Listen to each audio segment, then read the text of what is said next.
welcome to another webcast from FitPro. My name's Teresa Wheatley and I'm joined by my dear friend, fitness professional and all-round top bloke, Richard Callender. We wanted to do this webcast today to highlight Men's Mental Health Awareness Month, and we wanted to come up with some top tips for you guys out there, but also things to support our clients and just one another all in all. So the stats are 1 in 8 men have got common mental health problems. So we felt this is a really important initiative to talk about. So why Richard? So as I said, Richard's my very good friend and has been there for me on my own sort of mental health wobbles. He's someone I can check in with, laugh with, but certainly I know supports many people in the industry as fellow fitness professionals, but also his clients. So I'm going to hand it over to Richard. Welcome, and tell us a little bit about why you're here and what you do. Hey, well, nice to see you, and thanks for having me.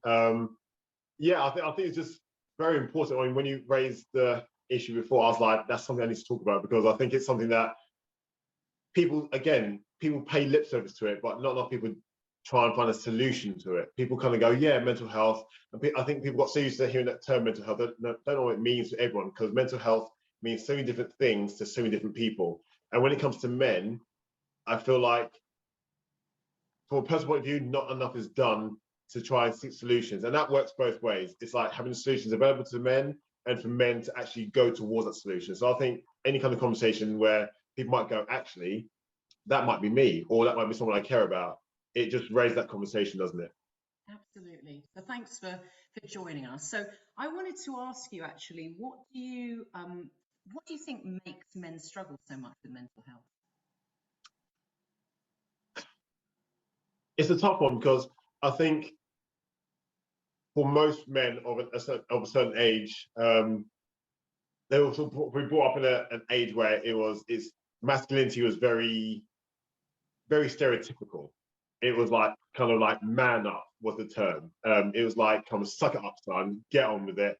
And so you're brought up with that kind of masculine sort of kind of emphasis on it, so that when people were thinking, actually, I don't feel like that, I feel something deeper and more emotional. It wasn't the kind of environment where people felt they could go talk to people. I mean, it wasn't until like probably in my 20s, early 30s, that some of my close friends started coming out and telling me about their emotions. Because by that time, the seeds, I guess the tide had changed slightly. And now I can talk to my friends and my close friends quite openly about being upset, being angry, going through hypers, lopus. I just think it's taken a while for people to do it. And I think that adaptation is slower, depending on where you are, your cultural background, your age, your sex, so many different parameters that can change. So again, it's not a one size fits all, but all I do know is the world has changed and men's mental health has changed as well. Yeah, and what I heard you say earlier about sort of paying lip service to it, it's almost, let's be honest, in the industry, there's lots of discussion about it and almost quite a lot of disclosure about our own mental health, which I really love, that sort of authentic thing that's doing. But sometimes I almost wonder whether that's just an occurrence, everyone else is doing it, but actually to step into it and to sit into examining your own mental health and also sort of being there and available for your friends, your clients, is actually a much harder task, isn't it? So what do you do for your own mental health to look after it? What do I do for my own mental health? Yeah. I guess and it's one of those ones where it's a real open and honesty thing. I've been through so much of my life, but most people don't know about it because I don't broadcast it. I keep social media for what it is. It's just a part of my life. It's true to life, but when I'm going through tough times, and I don't mean I'm lucky, I'm one of the few lucky ones, I suppose. I haven't experienced like depression or anxiety to any great level. I've always had blips. We all have that whole kind of undulation. Okay, so no one can say I'm always this, because someone who says that's an alarm bell for me straight away. So I've lost friends, I've lost family, I've had injuries, I've had illnesses, I've seen people. So we've all gone through and experienced it. So for me, I think it's probably one of the best tools my father gave me. Now, he probably came from a similar kind of very masculine kind of way of dealing with things, but his way of doing things was just to go, actually, do you know what? Relative to this is nothing, or it's very small. So what my father gave me, or my dad gave me, was perspective. So whenever I'm feeling quite down, or even when I'm feeling elated, I'm like, okay, temper it on both sides, because it's about perspective. So if I'm like, oh no, I'm having a bad day, I'm like, actually, my bad day is probably someone else's good day, and there's still good things to take out of that day, and each scenario. So how do I deal with it? I step back. I've got no problem. I've always had that ability to go, actually, when things feel like they're getting too much, I'll just step back. I'm not someone who's going to rant and rave and lose my who, so to speak.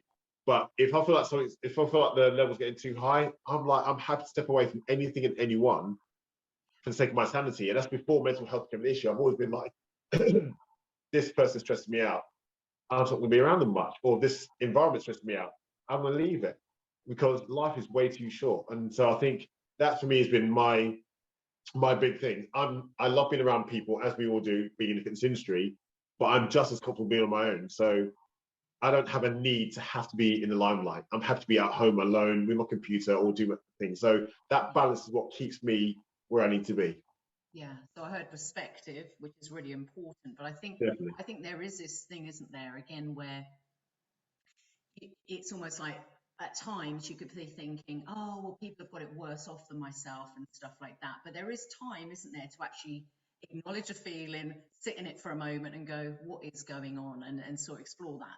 And that actually takes quite a lot, doesn't it? You have to be vulnerable to experience the feelings, whether that's excitement or the depths of despair, right? So, Yeah. I know we were talking the other day, weren't we, about what vulnerability means and stuff. So do you want to say a little bit about that? Yeah, I would say vulnerability is sexy, essentially, because when someone is genuinely being vulnerable, they're literally opening themselves up to you. Now, and sexy doesn't mean sexy towards intimacy. It just means it's a sexy way of carrying yourself. So even if it's two guys opening up amongst themselves, it doesn't become like a Brokeback Mountain scenario. It just means, thanks for trusting me, dude. I'm going to give you some back so you can trust me. And before you know it, you've got a deeper relationship between two guys, where typically people would go, well, they're just two guys just hugging it out and being all macho. No, eventually it gets to a point where every now and then you can step away from the norm and step into a real vulnerable place. And also in regards to relationships, if you can say to your partner, I'm feeling vulnerable right now, that sentence in itself should be enough to go, oh, what's up? And suddenly someone's there to listen. Whereas a lot of times I feel men tend to act up rather than talk about their vulnerabilities. So what I mean by that is that vulnerability or that insecurity or unhappiness might manifest itself as anger, for example, or it manifests itself as maybe an OCD or anxiety, or they just disconnect just because they don't know how to deal with those emotions. And I think sometimes people or guys who are used to being fixers are thinking, I can't fix this, so if I can't fix it, no one else can. Where it's like, actually, you don't need to have someone fix it. Sometimes it's just nice for someone to listen to you, and you might be able to fix it yourself, but you have to put it out there, if that makes sense. What do you think? 100%. And listening is such a huge, huge skill, isn't it?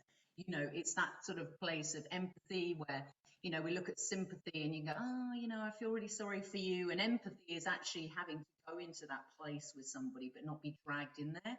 And these, I certainly, through having been in the industry, worked out that being authentic, I know it's a real buzzword, was something that I wanted to do, but I found quite difficult because there was me trying to be professional. And you think by being professional, you have to put on this face and, and sort of act a certain way. But actually, the more authenticity you display, and I think that's what you do so well, Richard, actually, you bring yourself to sort of your professional side and things. I think what that does is it really builds rapport because it's not artificial. It's not superficial. There's more depth. Without you, like you say, on social media, it's not like you having to disclose every single thing. Let's be honest, when it comes to real full disclosure about difficulties, feelings and stuff, that only comes through deep friendships and intimacy, because actually if somebody's over disclosing, we know that also that's a bit of a red flag. But for me, one thing that sort of resonates with a lot of what you're saying, I feel, and obviously I think it's fair to say I'm not a guy, but I think that stress is worn as a bit of a almost like Badge of honor. medal. Badge of honor. That's exactly what I want to say. It's like, and so when I heard you saying you step back, I think that's a real, that's a really amazing thing for it's a role modeling thing, like being able to step back is really important for our kids to see as well. We don't just keep on going, and stress isn't, we know stress drives us to a certain point, but actually, do you want to talk about maybe from a male perspective of that sort of badge of honor that we often wear, which is stress? Yeah, and I think going back to what you just said about the fact it's being a role model. So again, there's two sides to everything. So what I'll view as stepping back from something because I don't feel it's going to take me in the right place, for example, like, I'll view that as being positive. But the person on the other side of that might view that as a negative. They'll say, hold on, he walked away from this project, or he walked away from this, or he walked away from me. And again, every action has an equal and opposite reaction. So it's one of those things where you go, it's good for me, it might not be good for someone else. Because if I say, actually, I'm not happy about this connection, or if anyone's not happy, walking away shouldn't just be your first thing. There should always be, you should always try and create building blocks and have a line of communication first. And if that line of communication doesn't work over a period of time, however that period of time it needs to be, then feel free to step back. But you have to try and bridge those gaps first. So if I'm stressed with a client, for example, and that client isn't moving forward, and I'm getting stressed training them because I'm thinking, hold on, I've got to be able to say, as I have done many times before, this isn't working. Maybe I'm not the right one for you, because I might not be looking forward to our sessions, and you don't feel like, or you don't seem like you're looking for these sessions, or what we've planned to do isn't working. Why is this? And if we have a few discussions, I've passed on clients many times before, I've ended clients many times before, because it's a sake of professionalism. Because I'm trying to be authentic by saying, actually, it's not true to myself. I'm not enjoying this. If I can't enjoy this, I can't give you 100% of me. And you might find someone out there who can give you exactly what you need. Because if I was giving you what you needed, you'd be further along the line than I am. And so it's not about money. You have to step away sometimes. And again, as fit pros, I think we forget that we can say no. Yes. So right. It's okay to say no, people. I know people say you should always say yes, and then forget. Yeah. Once you've said yes a certain amount of time, you get to a certain age, as I'm sure you might agree. I mean, both of us are still in our early 30s. You get to a point where you go, actually, I don't need to say yes to everything anymore. And then suddenly that stress decreases. So that badge of honor that guys tend to have, and I know it. I'm like, yeah, people are like, how are you, Richard? Yeah, I'm busy, man. I'm so busy. Wow, things are up to here. I'm spinning plates. And people go, well, yeah, well done. You go, actually, we're all busy. Yes. We're all busy in our own little way. We're all busy. So that badge of honor doesn't really mean much. No. So if that badge of honor is actually hurting you and sort of affecting your productivity, it's no good. And for me, it seems that, a lot of us feel that needs to be our driver, that we to be professional, we need to be doing everything. I love the thing that you're sort of saying, that actually we can say no. And actually, sometimes saying to a client, that honest conversation, which is a bit like, I'm seeing this and I'm not sure it's working. As soon as you say that can transform. It can transform somebody, because I'm so glad. On a subconscious level, they're thinking, actually, this person really cares enough for me that they're actually able to say.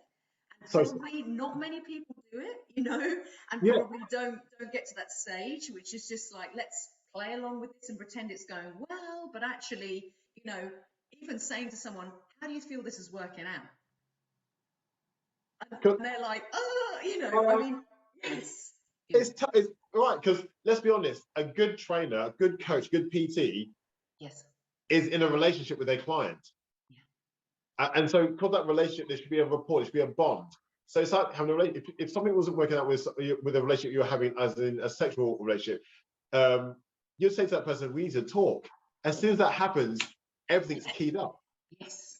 And if you're saying something isn't working here, if that person deep down is thinking, actually, I know it's me or something there, that starts a line of communication. Now, a lot of fit pros and a lot of men won't want to have these conversations, because they know it's going to set up a whole line of communication that follows afterwards. So they go, do you know what? I'll just keep trudging on. When you go, actually, as you just said, the amount of respect you get, I've let clients go who've stayed friends or become friends, because it just meant it wasn't working out with me.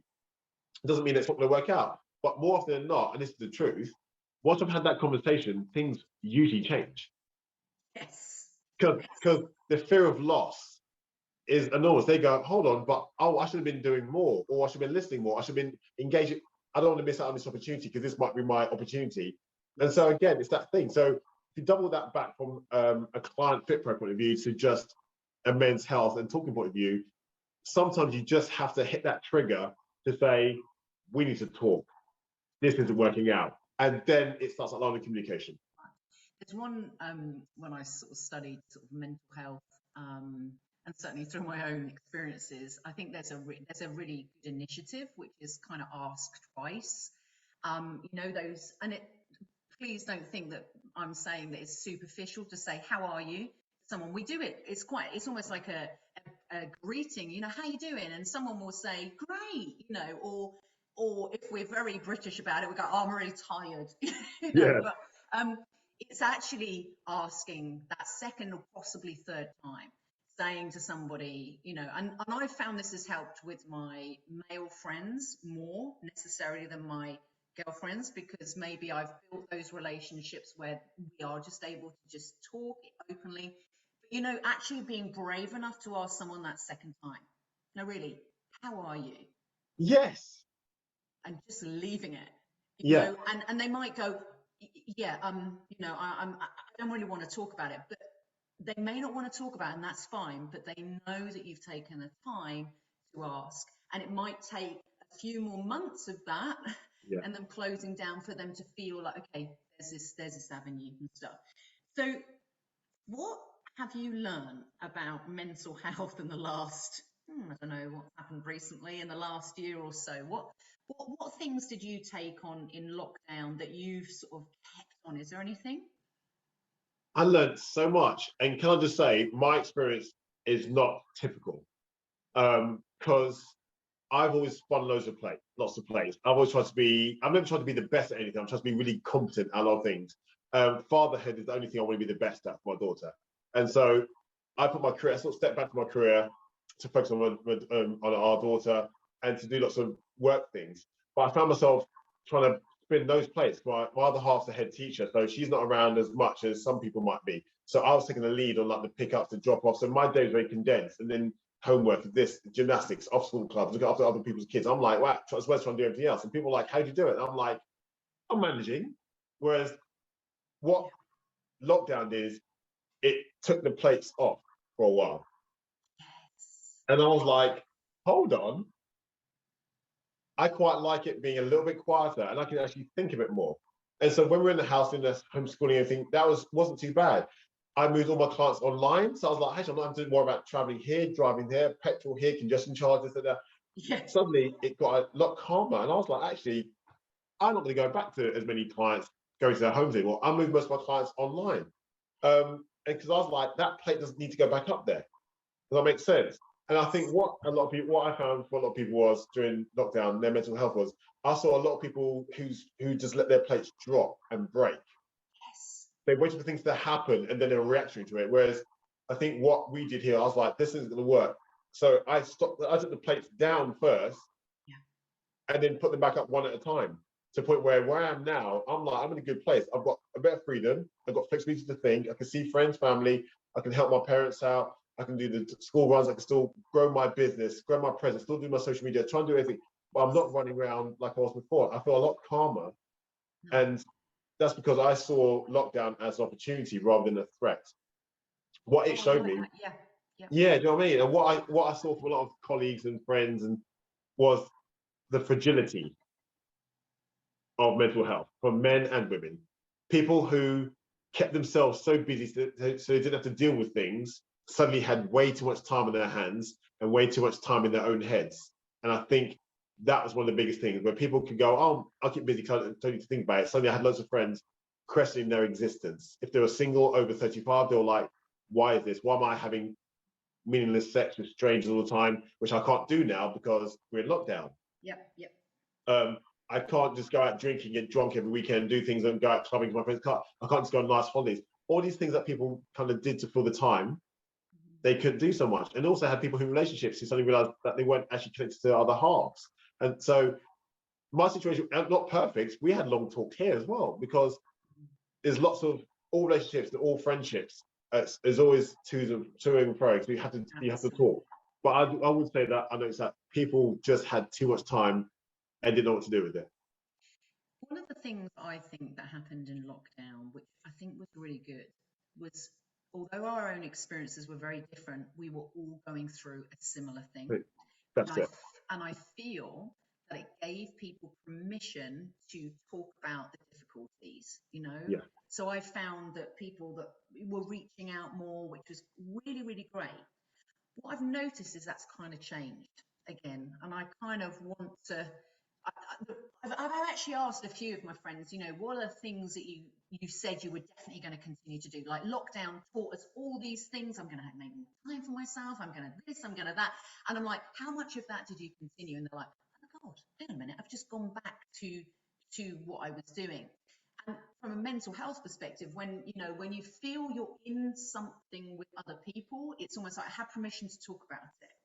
You know, but I think when we look at the statistics of mental health and people who are struggling, the statistics are so high, and yet it feels like I can't talk about it. It's embarrassing, certainly for myself.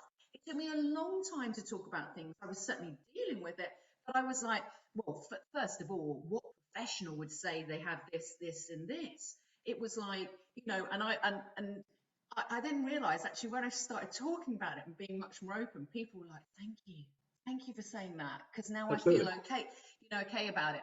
But that's one of the things I've noticed about lockdown. A lot of people learned a lot, but I'm kind of curious of who's kept with those, what I learned, it's knowledge. Did I keep up with it? And, I'm sort of want people to remember and honor that, Lil. So what can we do? Oh, sorry, I'm slightly. Oh no. I'm with you on that 100%, because like I said, what I don't want anyone to think, and you know this, and what I don't want anyone to watch this think, oh yeah, he's not suffering. I suffer for everything we all go through, but I suffer from it in what I'd like to say in isolated moments or scenarios. So there's times I'm feeling low, and it's because of something, and there's times I'm elated because it's just basically the human condition. What I try not to do is allow myself to stay in that moment for too long. So if anyone else is thinking, oh, he's full of bravado, men's health, I'm like, trust me, I get anxiety before I'm teaching, because I've not taught on stage for a long time. So I had to teach an event a few months ago. I haven't been on stage for over a year and a half, imagine. I'm anxious about going to that event, and I was so almost sick before the class started because I was just nervous. I was like literally shaking. I forgot my choreography almost before the music started. Thankfully, as soon as the music started, I remembered it came back. But up to that point, for like the whole night before that, I was a wreck. But again, I didn't go, oh no, I'm suffering from anxiety. I'm someone who suffers from anxiety. No, I was anxious about that. Yes, I got past it. Does that make sense? I got past it. I was like, oh, then the next thing comes along. Oh yeah, I've lost a friend. I'm sad. And I held on for that for a while. Then you come up, but you come back. You have to have, as far as I'm concerned, you've got to try and have people or a place or something that's an anchor to keep bringing you back from, if that makes sense. If you've got a strong circle, you have a strong anchor to come back from those things. If you don't have a genuine, authentic circle or someone or something to give you purpose, it's hard to come back. It is.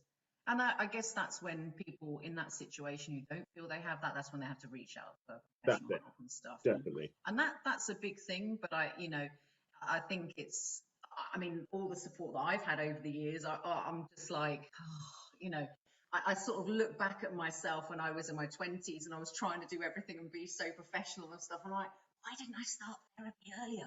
Do you know? Yeah. And I'm so glad that I reached out. But there were, what tends to happen for most people is it has to get that bad before you reach out.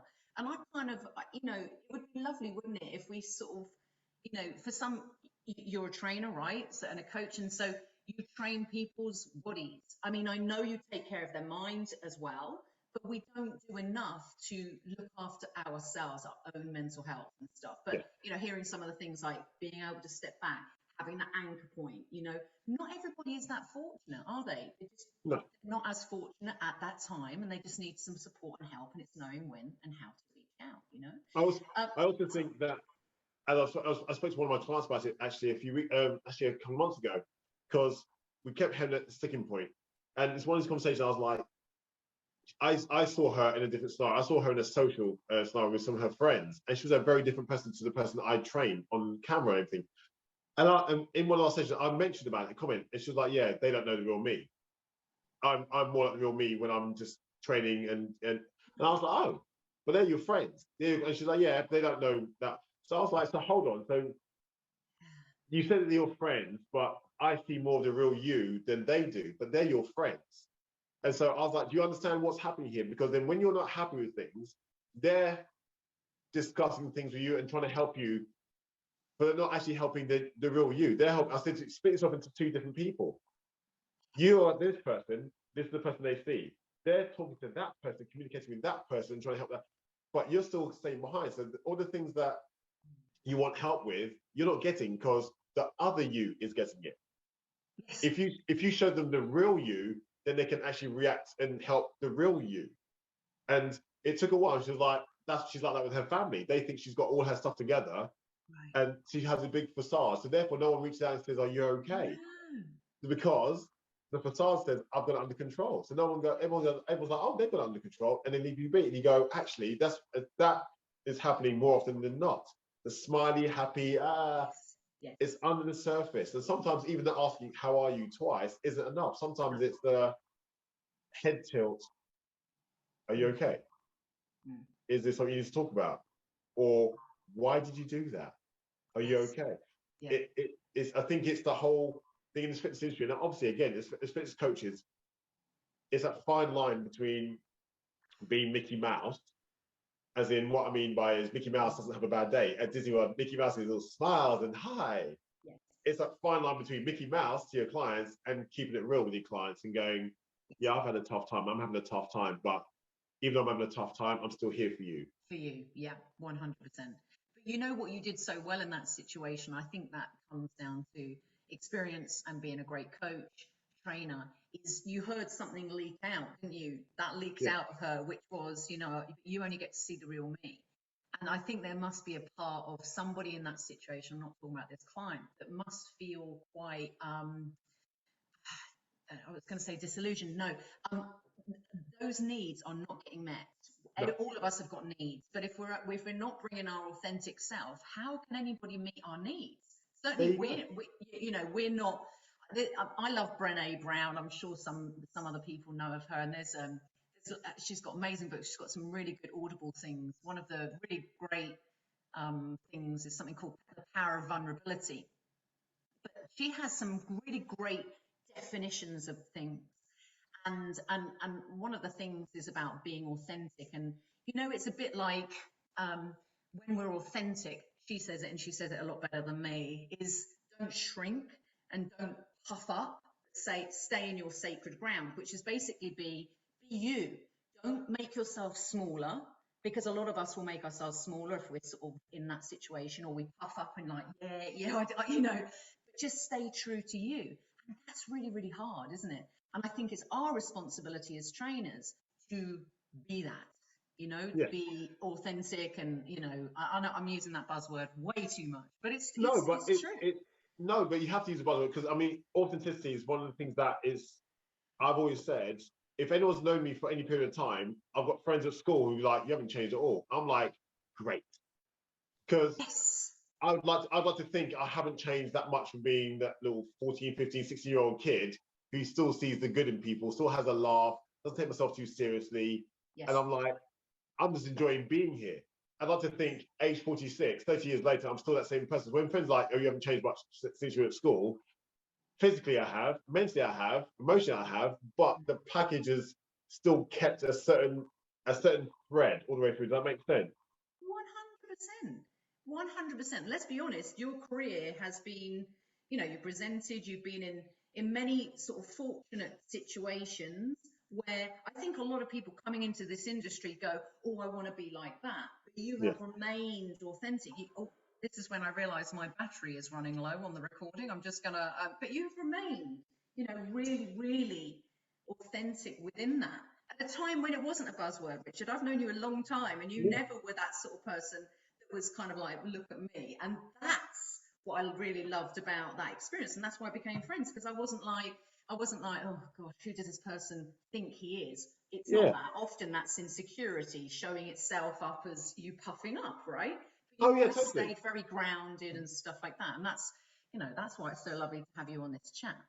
But I So, think, I mean, sorry to interrupt, but I think this is why one of the nicest things someone said to me was almost like a backhanded compliment. Where I was teaching at a fitness event about 4 or 5 years ago, and they were like, "You're still doing these?" And I was like, "Of course I am," because I've trained some really cool people, celebrities, done DVDs, done Biggest Loser, I've done TV shows, I've been in LA I've done some really cool things in my life. But I'm like, I've always done fitness events. I've always gone to like scummy little flats and B&Bs and stuff, whatever, and gone to Canvas Sands and the Hempties and Pontins. I'm like, I've always done that. So why would I suddenly stop just to do some other cool stuff? It's still this cool stuff. Let's be honest, that cool stuff is so short, isn't it, in life? Totally. Like, it's just a little, you get to play in that environment and then you come back to the real you. And if you've not remained the real you, that's going to be a really weird place for everyone that's around you going, there you go. What's happened to him? Yeah, exactly. They're all going, oh, Mr. Billy Big Balls. And it's not just for me, for want of a better word. Take this to like all mental health. I mean, and you've got lots of people you probably have in your life that you've gone, oh, they've been a bit, they've changed as they've gone up in their career. And when things go bad, they can't handle it because they've only ever seen going up. So you go, actually, temper that a little bit with be successful, but appreciate at every step you're at, and appreciate if you have to come back again, it's not a problem because you shouldn't be defined by where you are down here or where you are up there. So true. So true. 100%. So, let me ask you this. I mean, obviously, because we have you on here, you're now the ambassador for all men. It's a joke, obviously. So, yeah, you can take that mission. From your perspective, what do you think we can all do to help men's mental health? Big question. Well, on behalf of mankind, can I just say, Yes. mixed messages. I think that is a big thing. There's so many mixed messages. Right. So what I mean by that is, a few years ago, men had to be men. Then a few years ago, men should be a bit more effeminate, skincare, shave, floss, do this.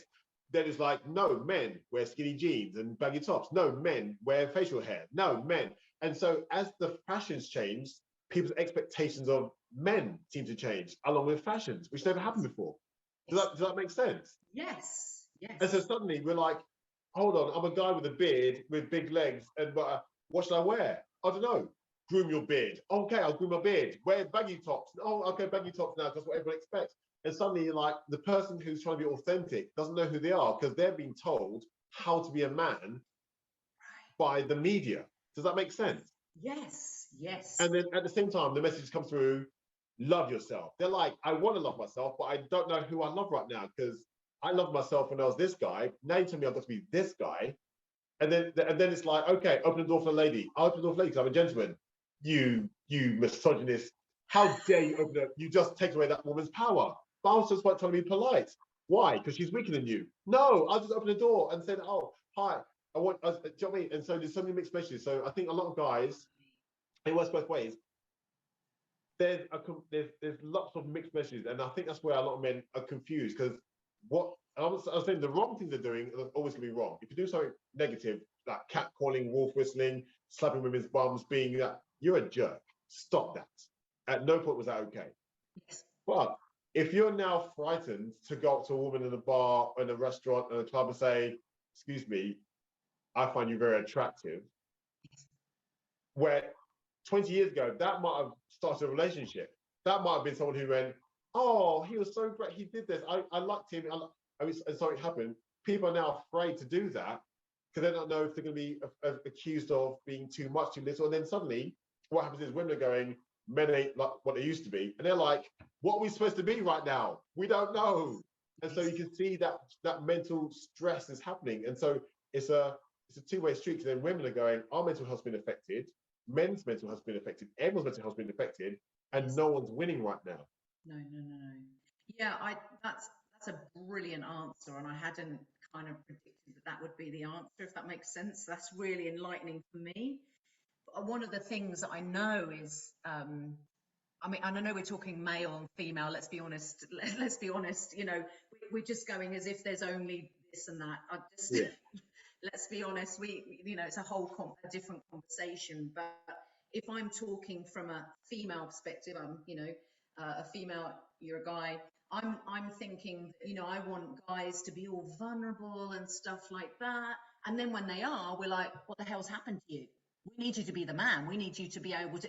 So, as I'm talking from a female perspective here, we're wanting this, vulnerability, but when it's exposed to us, we don't know what to do with it because this is new for us as well. So Right. it's a learning curve for everybody, isn't it? Absolutely. So, Richard, we've explored lots of things of mental health and stuff, and you mentioned a few of the things as we wrap up. You mentioned some of the things that you have done. I know you're working on loads of things, and it would be really nice to hear a little bit about that now, if you could tell us. Well, I mean, I'm always having fun just training and coaching people, working with other fit pros. Education is a big thing. But then one of the things that I am doing, I'm working with a company called Mighty Green, and it leads into mental health because it's a CBD company. Now, a lot of people are hearing the buzzword CBD, and they're like, what is it? So I'm not going to go into it right now, but it is one of those things. It's massively and widely researched, and I was like, for someone I've never tried drugs, I've never drunk, I've never smoked, I've never tried any kind of steroids or anything like that. When they approached me and said, we want to talk to you about maybe doing some work with us as a fitness expert, I was like, well, thank you. Was everyone else busy? But I've learned so much about CBD and the effects it has on like anxiety, stress management, sleep, recovery. And so I'm working with Mighty Greens, and so it's major. And the cool thing is, it's also working with my old boss, so a guy called Mike Balfour, who used to be the owner and is the guy who started Fitness First. So it's not a small thing. And obviously he sold Fitness First for many, many years ago to DW and everything else. So yeah, he's invested in this company. So therefore I'm like, it's going to be a big thing. And working with a lady called Claudia is amazing. So for fit pros out there who want to know more about the effects of CBD for your clients, your coaches, the research is there. It's amazing. And also for people to manage their sleep. So a lot of my clients are using it because I give them the option. And my other half, in a stressful environment as a teacher, she takes the drops once at night, once a week. Her sleep is deep now. I mean, and so the difference is amazing. So hey, it's just there. And that's one of the things you've seen me doing. I've also been lucky enough to still work with Davina McCall on her platform online and do some stuff with Charlotte Crosby as well. So it's not me name dropping, it's just what I'm doing right now, because after lockdown, I just got to a point where I was like, okay, our daughter's 6 years old now. I've been a full-on hands-on dad for 6 years. And before it's too late, I want her to know what daddy does for a living. So this is my chance to say, do you know what? Watch this. I'm cool too, you know. Ah, I love that. I love it. So where can they follow? Where can people follow you? Do you know what? Follow me on Instagram. In fact, follow us both. Follow Teresa. If you're not doing it by now, why not? Mm-hmm. All of you should be doing that. Follow us both. I'm Rich Callender. I'm not gonna say I'm hilarious, but I'm all right. I'm holding firm. You're really entertaining. Come on, you're so funny. And what I love is your war cry, right? So I think people following you, they're going to see some great training, some really funny stuff as well. But there's some things that resonate that you kind of go, yeah, you say stuff that a lot of people are thinking are not brave enough to say. And that's my war cry, and that came about like 9 years ago. I think I did it on Facebook. I was having a rant one day, and I thought I can't remember, something that really irked me about something, and I was like, actually, people, it's about respect. And I think I wrote a big thing on Facebook, and I was like, how am I going to end it? I was like, and that is my war cry. Yes. Bang. And it went boom, and people were like, oh, and so then I was doing it on a regular basis, and I've taken it across to Instagram. So every now and then, I'll set the record straight with some things in a humorous way, but I'll say the things that we're thinking sometimes, because sometimes people forget themselves, and it's just okay. But sometimes the world needs to be told and set to right. So that's my war cry. If you believe in war cries, follow me. It's Rich Callender on Instagram. Say hi. And I think the thing is with that, when you said you had a rant, one of the things that you do brilliantly in this industry is you don't push others down to raise yourself up. And there are a lot of people in this industry that I see doing that. It's like, well, I'll slag this off, and then in effect, I look great. And we know that cannot be good for our mental health. Yeah, I love how you just rolled your eyes. So, Yeah. you do that so well. And so you're supporting fellow fitness professionals while still staying true to your clients. It's an amazing thing you're doing. And I want to say a big thank you for being my dear friend. But Oh, also, no, thank you. it's all right. But also for joining us today. I know you're a busy, busy man. So people are going to follow you on Instagram. What about the green pot? Where will they find out more about the green special pot? Hey, follow me and also go follow My Mighty Green. If you cut that out, I will find you. Okay. I'm not going to cut it. But yeah, follow My Mighty Green. And do you know what's even better? This is my favorite thing. I've got 2 slip discs. I go through this CBD magnesium and menthol eucalyptus balm by the bucket load because I put it on and it gets all tingly and the pain relief is amazing and I sleep like a baby. So that's for anyone who's training hard, use the CBD infused muscle balm. It's a winner. And if you use Rich Callender, you get 15% off, which is always a bonus. Better. I know, check me out. I'm a walking promo code. Oh my God. Okay, well that's good. Well, look, we'll put that on the end of the. We'll put all the details at the end of at the end of this. Richard, it's been so lovely to talk to you, and I want to say a massive thank you from the whole of the FitPro community, and I'm sure we will be hearing lots from you soon. And I also want to say a massive thank you for having me. It's been a pleasure watching you fly and watching everyone come through lockdown. No matter what you do, everyone, just look out for each other, take care of each other. Sounds like Jerry Springer, but please just take care of each other, honestly, and say hi. All right, and thanks for having me. Oh, pleasure, Richard. See you later. Take care. Bye-bye.